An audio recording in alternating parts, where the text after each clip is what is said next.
What's up, everybody? Corey Van Castle, Cook of the Movie Chumps, and with me, Corey Kesselring of That's Unstable Go On.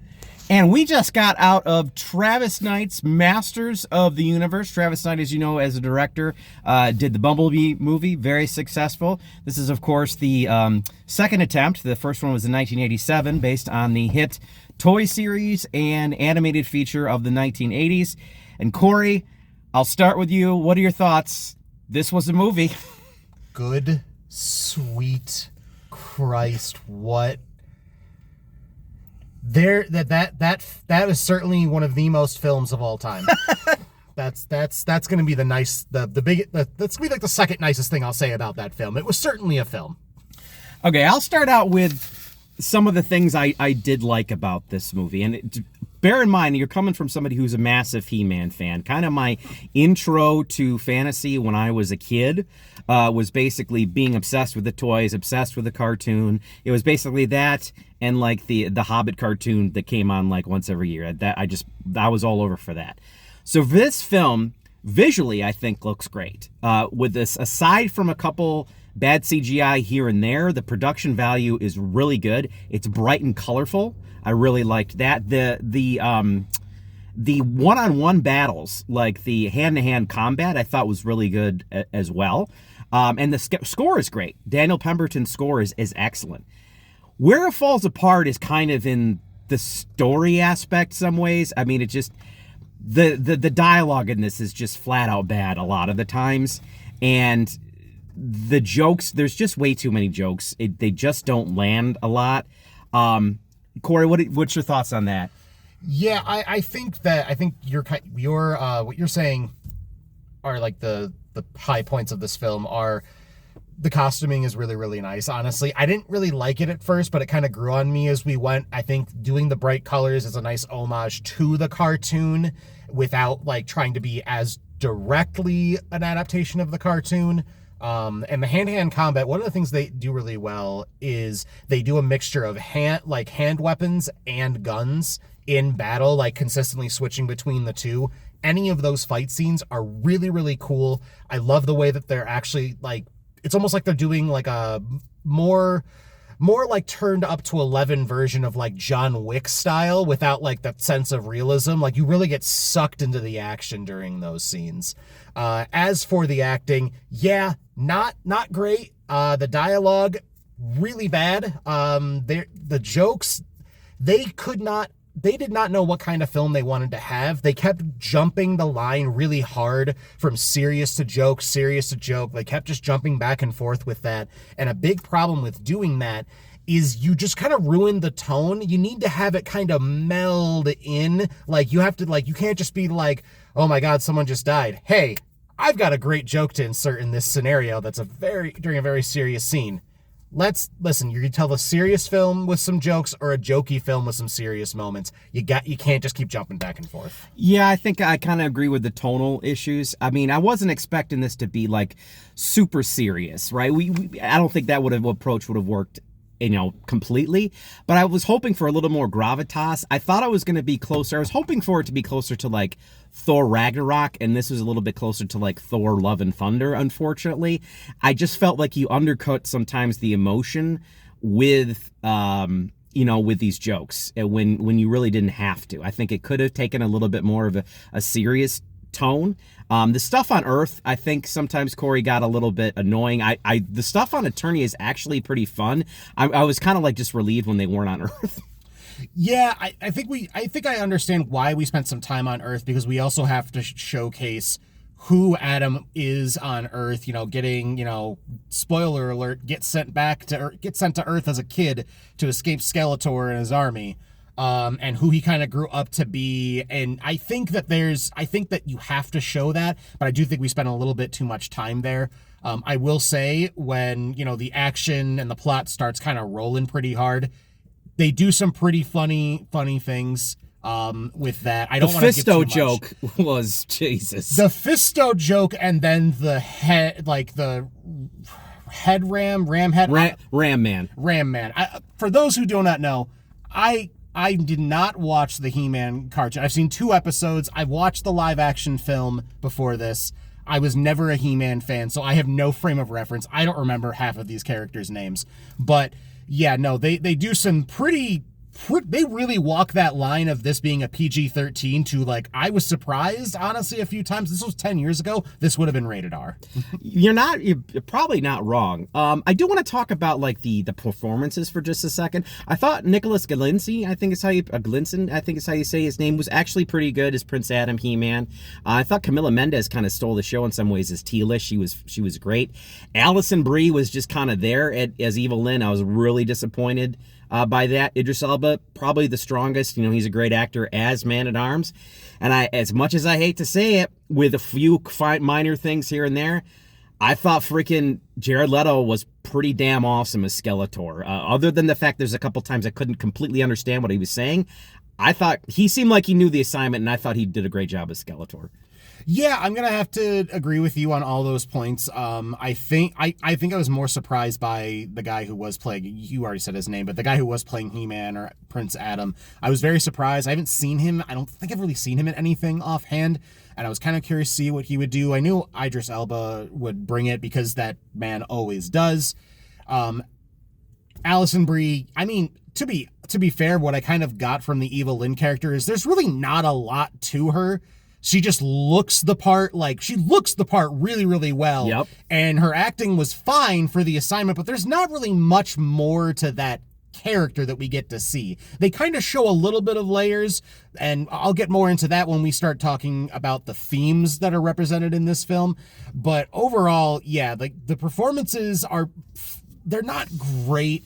There's some that are good, but like overall, I just wasn't a big fan. And I think now I'm thinking about it more, I really think it's because of the dialogue. The dialogue was just really bad. Yeah, I mean, if you look at the script, I think there's like 5 or 6 people on the script, which is never like a good thing. And listen, I don't expect He-Man dialogue to be Shakespeare, but some of this stuff was like just cringy, awkward, and not in a really good way. Interesting thing about the themes, I will say it sometimes there was a little bit more depth to this movie than I was thinking of in terms of conversation over, going for diplomacy more rather than necessarily automatically fighting, but fighting when you have to. I kind of thought that message was kind of decent, although there's a section I'm not going to get into toward the end that I don't know if the execution quite works completely. But I did think I was a little surprised that this had a little bit more depth than I was expecting regarding that, and it actually had some interesting stuff to say about how soul-sucking the workforce can be right now, honestly.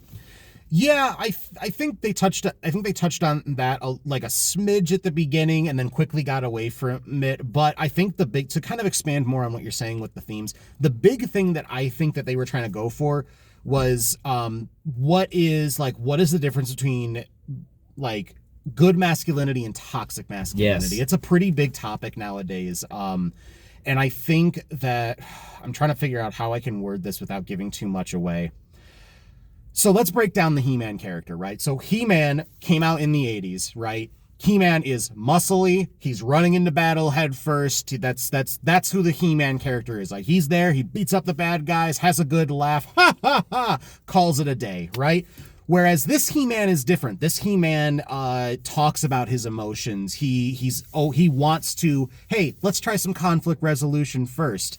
And only then, when that doesn't work, is he's like, all right, I guess we have to fight. But there's one line they say where, someone asks, okay, an army's about to is like between you and your family, and they're about to kill all of them. What do? Oh, I fight them. No. You protect them. I did like that. That is such, and I think that's such a great way of framing what positive masculinity is. And the character of He-Man has been for so long such a toxic form of, if you really want to think about break it down to its core, has been a toxic form of masculinity for a while, of what masculinity, very basic level of just grunt punch things, whatever, man, it's all right, fuck your feelings. But the kind of what they did with that is they kind of put that onto Skeletor this time, and they made him this abusive, power hungry, nothing is ever enough, I deserve this because I'm the strongest, I'm the cruelest, I'm the biggest, I'm the baddest. And I loved that concept, but I feel like we didn't dive into it more than a little bit below the surface level. I would have liked for the film to dive into it more, but you gotta show more battles, right? Yeah, I get that, and I think it's an interesting idea. I just think the execution didn't really always work, and I think that was kind of sometimes the problems that I did have with this movie, is that the execution, kind of the dialogue, and just the weird ass tone that really wasn't walking the line that I thought it was going to. I do want to say one thing, and I mentioned it before, but I want to get your take. Daniel Pemberton has now delivered 2 banger scores in a row with Project Hail Mary and this one. And listen, I wouldn't think that Brian May from Queen, the band, would have a rockin' awesome guitar solo, or that synth would work in Year of Our Lord 2026, but it works in this movie. It does, and I think the use of like the guitar solo, and spoiler alert, there is a Queen song in there, works really well in the film. I think like from a sound aspect, from a musical and composition aspect, the film knocks it out the park. Absolutely agree with that. And I think it's because it's paying homage to the 80s, of which this franchise is very much so born, of which this franchise really is the only time, honestly, it ever really thrived. There's been a few attempts at, reigniting the He-Man flame, but let's be honest, there's no Gen Z or Gen Alpha, mass amounts of chomping at the bit for more He-Man. So I think that by putting more 80s like synth and 80s songs and 80s feel to this composition is really a way of speaking to who this audience is, and that's a smart decision. Yeah. That's the thing, is that this is definitely not a 4-quadrant film. This is kind of, I'm a 47-year-old man. I think it's going to be made for people who grew up with He-Man, liked He-Man in that kind of 5 to 7 year span that was in the 80s. But if like you're a younger person, I don't know how much you're going to be into He-Man. Most people, I think of that Gen Z, Gen Alpha age, don't even know what that is. But that's perfectly fine. I'm somewhat, listen, some people are really going to love this movie. Obviously, some people have. And for them, I'm glad that they enjoyed it. I don't expect this to make a lot of money at the box office. And there was definitely some teases at the end with some after credit stuff that if you're a He-Man fan and you know the lore, not surprised in some of the directions that they want to go. Will they get a sequel? Yeah, I guess we'll see in this case. Now, if I had to nail this down and give it a score, I'll go with Corey first. Corey, if you had to give this out of a 10, what would you give it?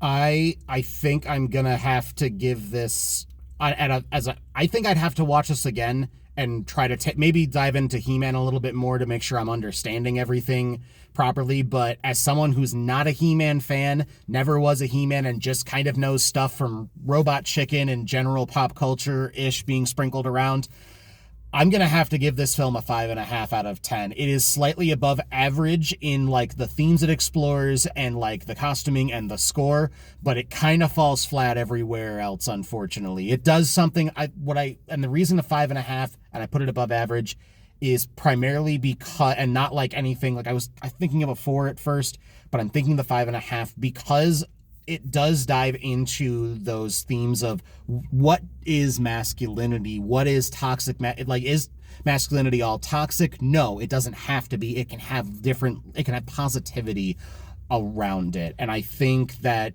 that's a theme worth exploring, and it's something that not a lot of films these days are exploring. So I want to give the film some credit for that.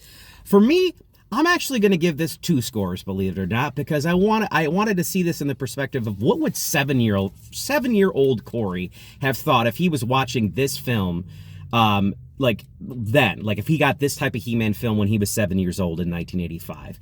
And that 7-year-old Corey, I think absolutely would have given this a strong 9 on 10. 47-year-old Corey, I'm going to go with a 6 on 10. I don't think it's an awful film. I don't think it's a great film. I wanted this to be so much better than it was, and it just wasn't. But I did, to a degree, I liked certain parts of that. So that's where I'll leave it. So that's a very long-winded out of the theater reaction from us. I am Corey Van Castle. Who am I? I don't know. I'm Corey Van Castle, cook of the Movie Chumps. I'm me, also known as Corey Kesselring of That Sounds Terrible. Go on. Until next time! Hey, man!